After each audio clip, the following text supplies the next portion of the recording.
14 शाबान मुअज़्ज़म को मुर्दों की ईद कहा जाता है, तो मरहूमीन की क्या ये ईद का दिन होता है? तो ऐसा कुछ नहीं है। लोग इसको कहते तो हैं और इसको मरहूमीन की ईद या मुर्दों की ईद कहते हैं, है ऐसा कुछ भी नहीं। हाँ, अलबत्ता ये ज़रूर है कि बाज़ वो मुबारक रातें आती हैं कि जिनमें रूहें वो घरों की तरफ वापसी आती हैं।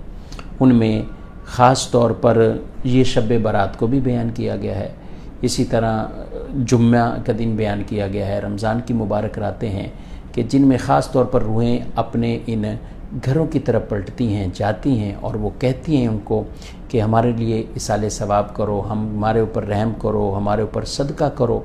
तो ऐसा करना चाहिए और उनको इसाले सवाब करना चाहिए। जो भी हम पढ़ कर बख्शेंगे, इसाले सवाब करेंगे, इंशाअल्लाह उससे सवाब ही हासिल होगा।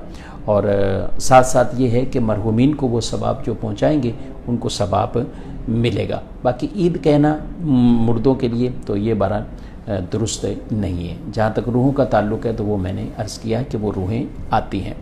और अल्हम्दुलिल्लाह मुसलमानों में एक राइज है कि 14 शाबान मुअज़्ज़म भी 15 शाबान को भी बतौर ख़ास बहुत ज़्यादा इसाले सवाब करते हैं। और ख़ास शब बारात को कब्रिस्तान जाना भी नबी पाक सल्लल्लाहु अलैहि वसल्लम की सुन्नत मुबारक है, उस पर भी अमल करना चाहिए।